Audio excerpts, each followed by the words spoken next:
Welcome to this episode of our program Daily Debate. As usual, we will be discussing an important debate, and tonight we'll be speaking about Egypt's gas export revenues and the potentials of Egypt in strategic plans for transferring into green, for being an energy hub, and the prospects for such a future. Egypt has seen an unprecedented leap in its natural gas exports revenues, which has increased 13-fold over the past 8 years. This is according to a report by the Cabinet Information and Decision Support Center.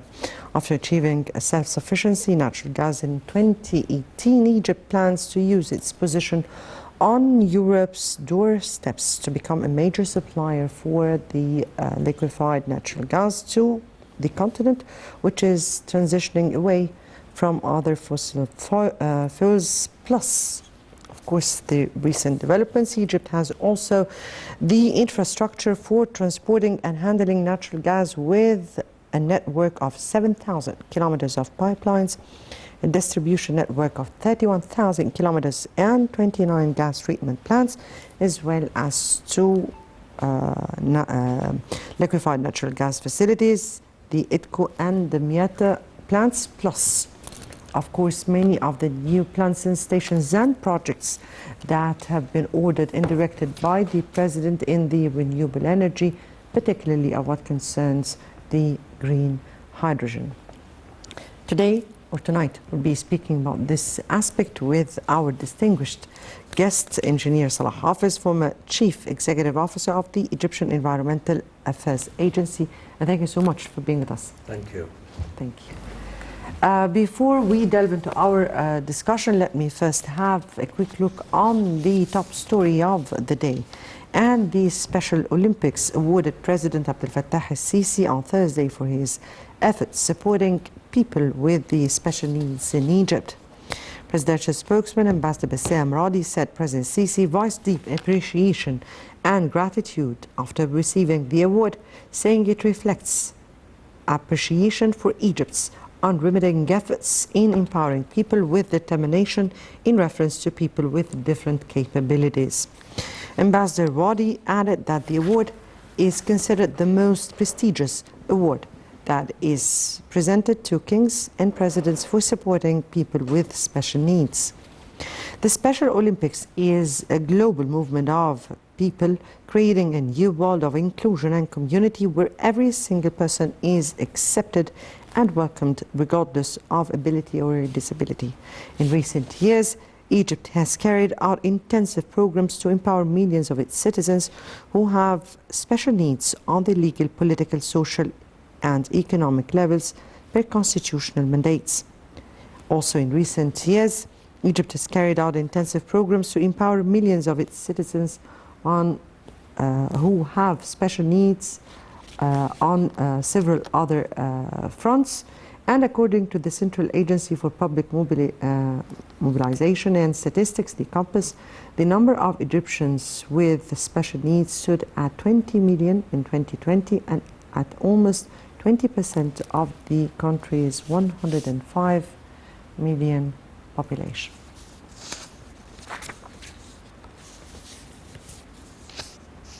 Right, before we move on with our discussion, let me first have this break and we'll come back.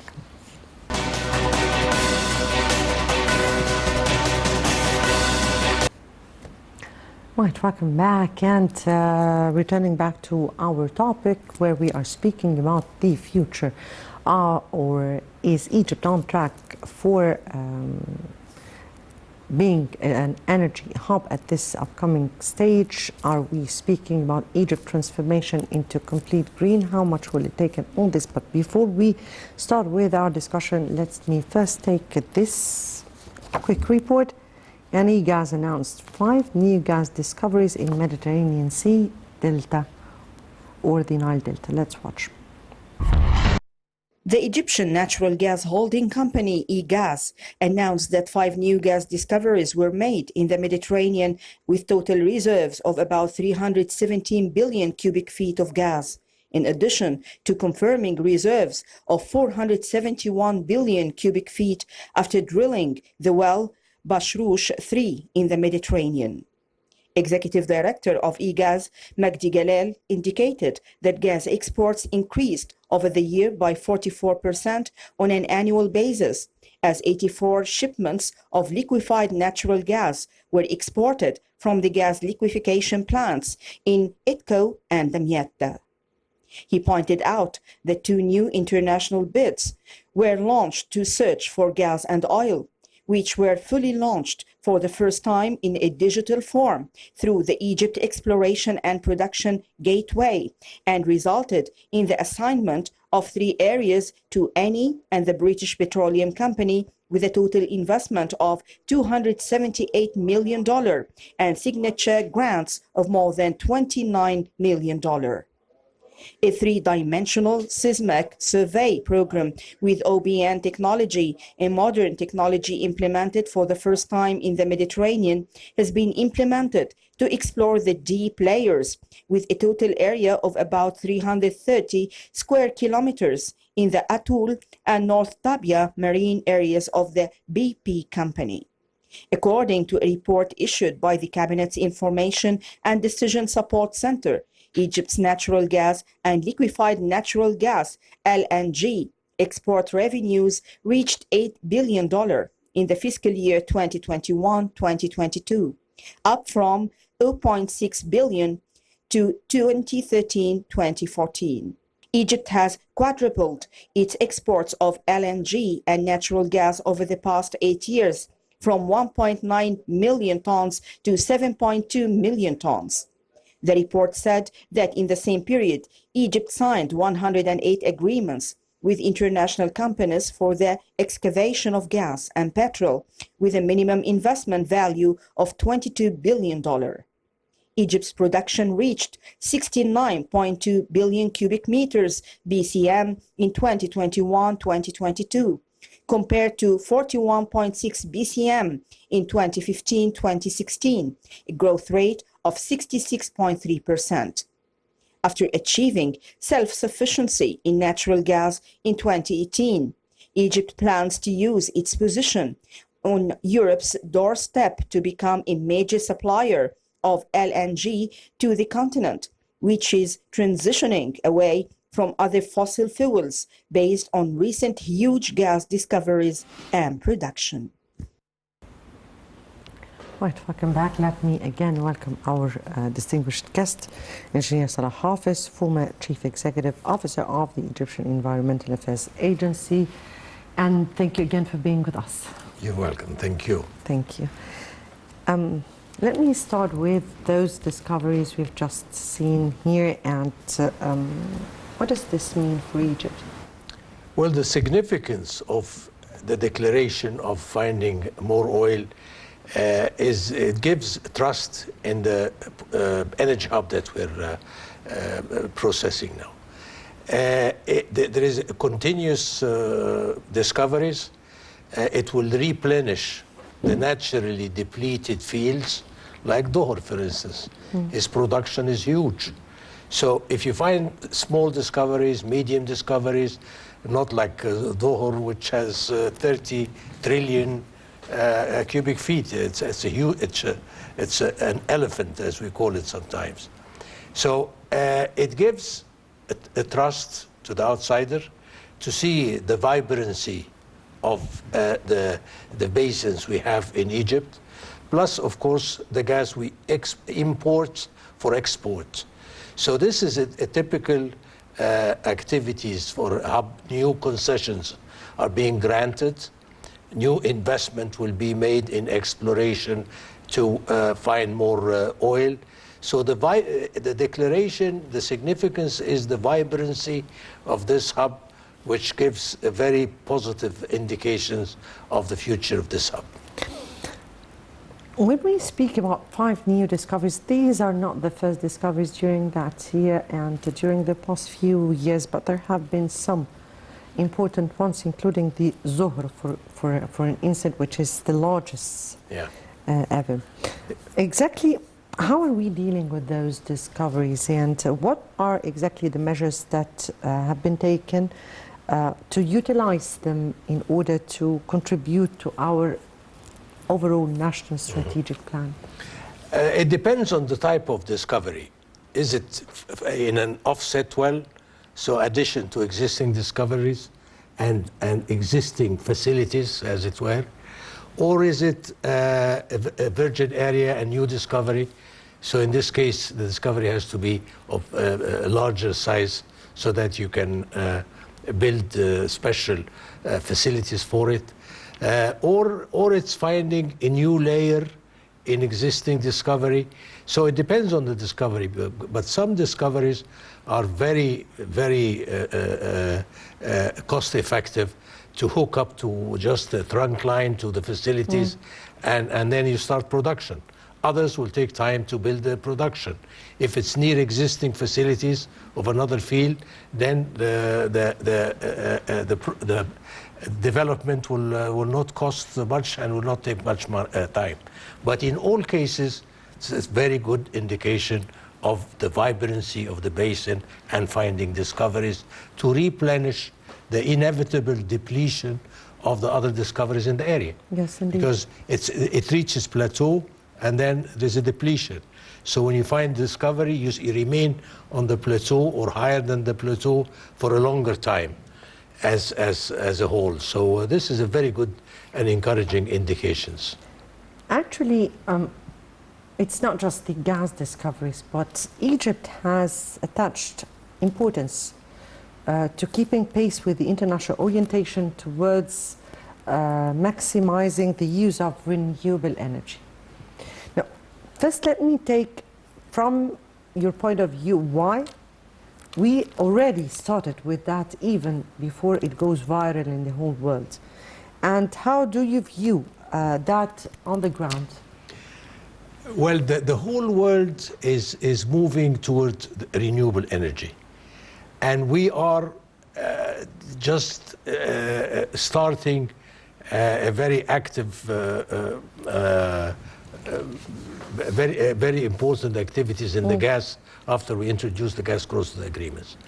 So in order to sort of repent that we're producing gas in the time that we should not be investing time to find gas now because of the climate change, we offset this criticism.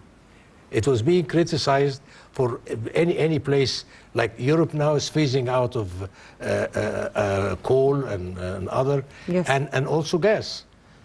Gas, they're using it, but they're finding renewable to do it. Now we are exporting gas, from importing gas to exporting gas. So we have to offset the criticism that is being made worldwide because of the climate change. And we're also offsetting this new carbon dioxide that will be emission from burning the gas. We're going into renewable energy. So this is a very important strategic step to dealing with the international market, being a hub. So the hub is not only producing energy from the gas, no, also from renewable energy, and moreover the green hydrogen that we're moving very actively and diligently into developing it faster than most of the other countries in the world. Before I move on with the state efforts to transform into green, let me here take your reading to the national strategy, or the National Energy Strategy 2050, and how you view it, and how important is it to not just implement it in terms of the particulars in this strategy, but also to think out of the box? Well, let's go to the effect of the climate change, because the diversification of energy is very wide. Nuclear, renewable, solar, wind, oil, coal, and so on. So the strategy of the climate change is that by the year 2050, the temperature should not be above 1.5 degrees centigrade from the industrial time in the 19th century. Now we're a degree and a half with business as usual, without the factor of reducing the fossil fuel consumption. We may go up to 2.3 degrees centigrade by the end of the century, if the step is not speeded up. So 1.1 degree centigrade, look at what's happening. The fire in forestry, the heat change, the sea level rise, catastrophes that occur. Catastrophes to the maximum. So we have to design our energy plan to phase out of anything that produces carbon dioxide or methane, for this matter, and look into renewable. So Egypt took very important steps. We have the largest power plant working on renewable energy. The wind energy has developed. I was a board member of this organization in the 90s, and they moved huge steps to harvest the energy from winds. So by 2050, Egypt will be, very soon will be in 35, and 35 will be, I think, 40% dependent on renewable energy. We are seeking that. So this is amazing speeds and amazing steps put forward Egypt to be closer to being green. Transforming into green energy and preserving the environment. And Egypt has been doing a great role in this very particular area. If I may ask you about, first, the state's keenness to diversify its sources of electricity and benefit from the country's natural resources. And to which extent have we already did that, and what are other potentials that we have in this upcoming stage? Of course, diversification of energy is essential for sustainable development. You cannot be dependent on so now Europe is facing problems. For instance, Germany, they're going back to increasing the production of nuclear energy. They're firing with coal again. They're doing a lot of savings in energy by putting new laws and regulations. But going back to coal is very dangerous. Very dangerous, and now they have problem. It'll take some time to phase out of these things that were inevitably introduced. Even using the nuclear it's plants, clean. It is clean. However, the atmosphere around it, and for instance, rivers that have been said that they are not cold enough in order to cool those plants. I mean here that the surrounding atmosphere is not really serving using nuclear plants, or am I wrong, or what? Well, it's the good news that the nuclear energy is green. It's not emitting. It is. The system of producing energy, any energy, energy is not created from nothing. You know, there has to be a positive cooling. Will have to be heating. So the heated part you have to cool off, and you use salt water or fresh water if it's available, and then to get rid of it again in the sea, You have to cool it because it will affect the biodiversity in the oceans. So it is all being developed and well controlled. But if compared to coal or other energy, so in the fullness of time, we hope that everything will be renewable. But this will not take, not before the end of the century. So we will continue, like Germany, for instance, is planning to phase out of coal by the year 2038. It wants to. They want, I mean, Germany the plan was now that. all plans are changing. And Indeed. Because of the climate change, because there is like the permafrost in Russia, for instance. Now it's being, it's caught fires and it may disappear. If it disappears, it's storing huge amount of methane because of the fermentation of the vegetation below the permafrost. And this is, it was addressed in COP26 in Glasgow. Yes. But not, so they gave pledges that they will look after it and they will decrease the use of methane. Now the explosions that happened to Nord Stream 1 and 2. A lot of methane was in the air, and it will affect global warming because it's 25 times the effect of carbon dioxide. Indeed. So by the time it is rectified and repaired, it will affect the climate change. Reports say that it will be done by next Monday, but they have to remain do it quickly. To be seen. Yeah, they have to be. Remain to be seen. However, yes, indeed, at the backdrop of some crises that are occurring in the whole world, plus, of course, wars, there has been change in plans. And what have been agreed in Glasgow today is not really approachable or even implementable.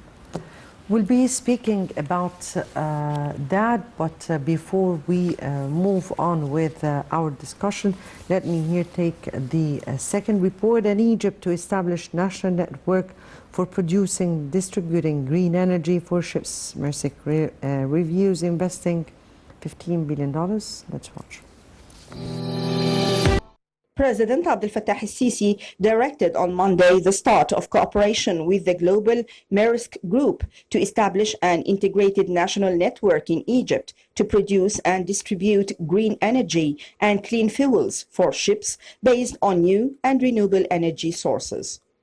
The head of state directives came during his meeting in Cairo with Maersk's CEO Soren Sko, who reviewed a project to produce clean fuel for ships in Egypt with investments of $15 billion, which will provide more than 100,000 job opportunities in various fields. Presidential spokesman Ambassador Bassam Radi said President el-Sisi's directives come in integration with the state's efforts to transform into green energy and preserve the environment, and in light of the series of modern ports that Egypt enjoys on the Red and Mediterranean Seas coasts, in addition to the shipping lane of the Suez Canal, which represents the main artery of global trade. Egypt has recently adopted a vision to be a global and regional hub for green hydrogen production, storage, and export, signing in late August 7 memoranda of understanding to establish industrial complexes to produce green hydrogen in the Ain al-Sukhna industrial zone, which is located within the Suez Canal Economic Zone, SC zone. The agreements were part of the government's plans to add green hydrogen, promising a sustainable energy carrier in terms of environmental and climate protection, to the local integrated energy system in partnership with the private sector and global expertise to keep pace with the global development on climate change and the current trend towards a green economy. During the meeting, SCO also expressed appreciation for the extended cooperation process with Egypt through the SCA, highlighting the ongoing development taking place in the Suez Canal, which will qualify Egypt to become a hub for producing and supplying clean energy to ships. The Suez Canal, the shortest maritime route between Asia and Europe, is one of main sources for Egypt's foreign currency. They brought a record of $7 billion revenues in fiscal year 2021-2022, up from $5.8 billion in the previous fiscal year, according to SCA's figures. In August 2022, the Sea Level Canal recorded its highest ever monthly revenues of $744.8 million, in addition to the highest monthly transit of 2,125 ships. The meeting also tackled means to enhance cooperation between the SCA and Maersk Group, especially in the areas of training, exchange of experiences, maritime transport, logistics, container handling terminals, and marine services. In mid-August, the SCA announced that Maersk was going to pump $500 million in investment to develop and upgrade the Suez Canal container terminal in East Port Said. According to a statement by the SCA at the time, the project aims to operate a new 1,000-long container berth and increase the number of cranes to 30. These will be operated electrically instead of using diesel, which will reduce the terminal's emissions and turn it green by the end of 2030. In light of organizing the 27th UN Climate Change Conference, the COP27, in November, Egypt, through its Vision 2030, aims to generate 20% of electricity in 2022 from renewable energy sources, with the goal of increasing this figure to 42% by 2035. The country aims in the coming years to reduce carbon emissions, promote the use of renewable energy sources, and use alternative energy forms, including green hydrogen, as part of its National Climate Strategy 2050, announced by the government in May.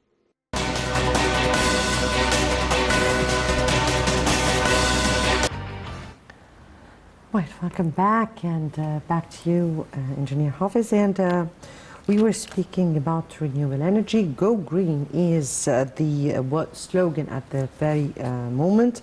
And President Fattah al-Sisi is ordered providing all the necessary facilities to expedite the implementation of the green energy projects.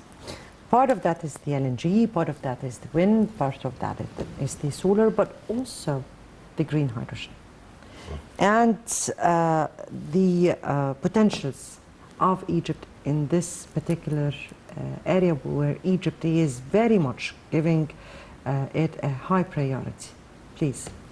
Well, the green hydrogen, or the hydrogen at large, is a carrier to the energy. It's not a fuel. So you can produce electricity from it because you separate it and produce it from electrolysis, or process called pyrolysis, to separate the oxygen from the hydrogen. So it's carrying the frequency until it is joined with the oxygen to produce electricity again. The problem with the renewable energy, this is energy, the sun, you have to store it, and then because you produce it as energy, potential energy or whatever, and then you store it and then transport it to use. The brilliant thing in the hydrogen is can use wind energy or solar energy to produce hydrogen. Hydrogen is easy to move in tanks or in vehicles, and then you can use it for boats. You can use it even for planes. You can use it for vehicles. The wind energy, you cannot use it unless you go through.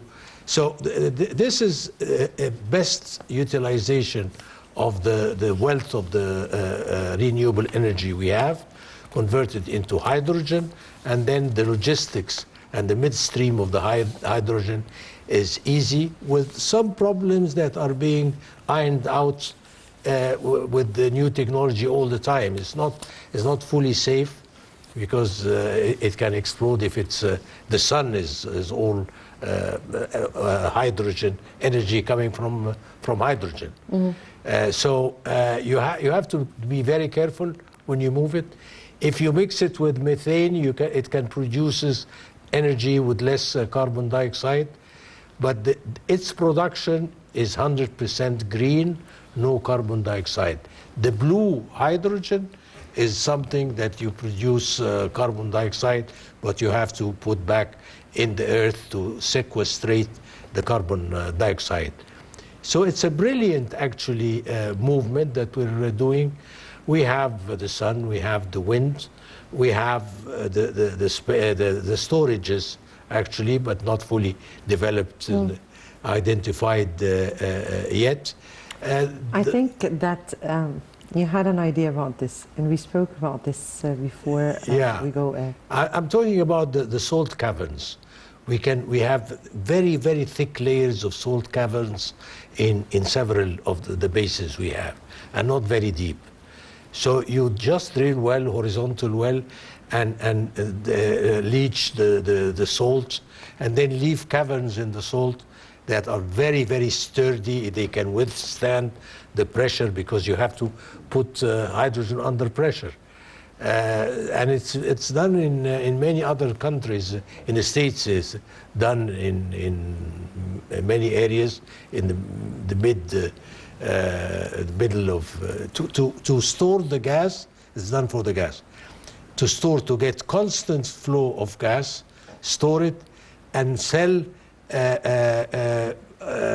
different quantities all year round, depending on the contract. So they get it cheap from the producer and sell it expensive to the end user.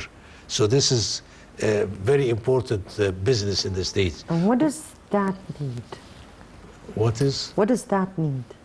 I mean, that's, I guess, one of the most brilliant ideas that we had, that we've heard for some times. What is exactly that? You know, storage, the gas, kind of storage need? the logistics of gas is very difficult. It's not like oil. Oil, you can move in tankers, yes. Put in tanks, put it in a high place with the pressure you can move it. The logistics and the midstream of oil is very easy. The gas is very difficult because of the storage. So in essence, when it is produced, it has to be used, unless you have storages. And the demand varies with temperature, varies with many other things. And if you get it, not the spot gas, like why the gas is very expensive in Europe now. It's the same gas, but they're getting spot, and they put it in storages, and they have, the logistics is very difficult.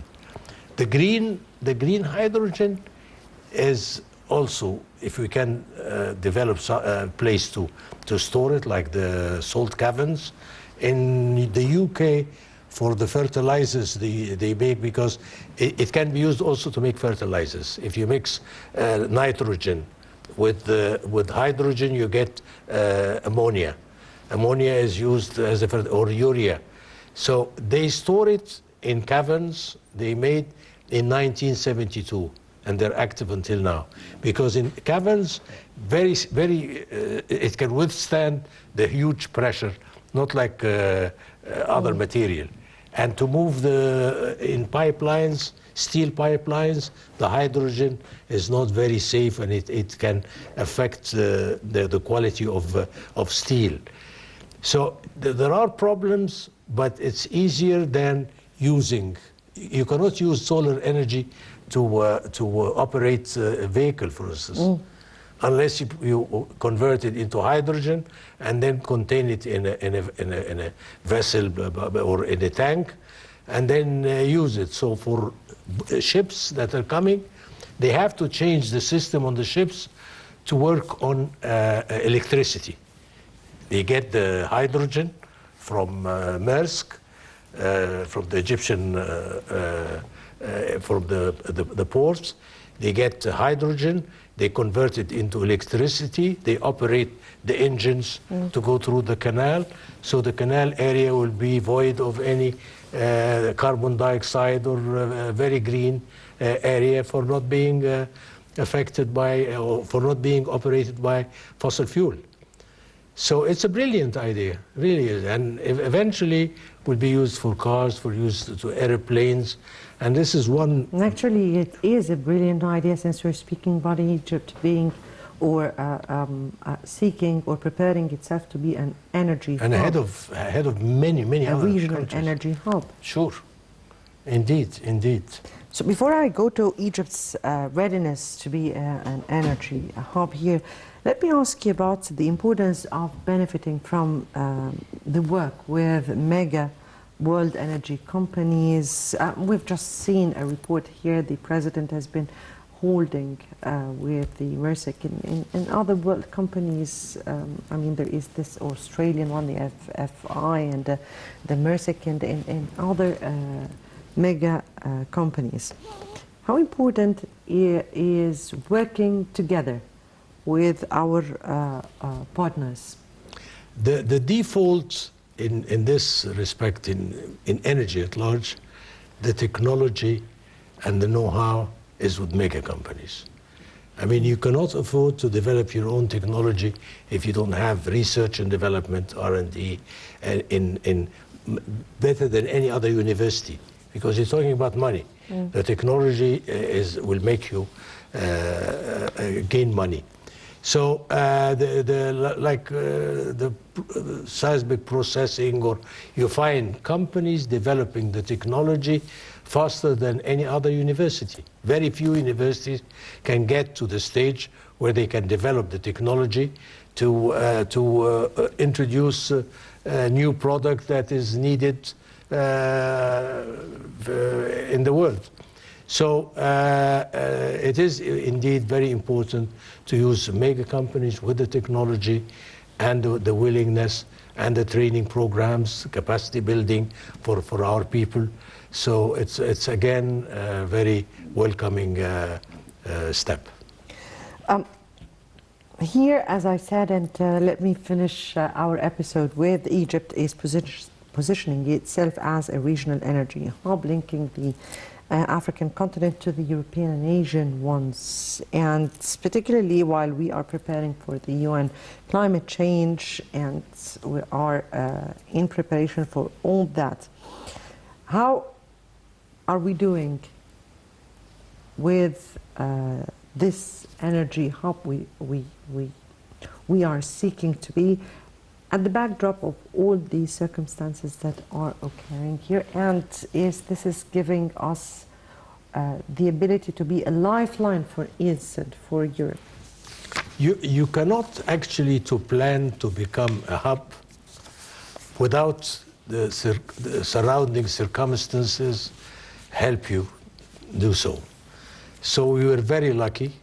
We decided after Dohor and with the forum, we thought of making a hub. But the other circumstances have to work to your favor for you to be able to become one.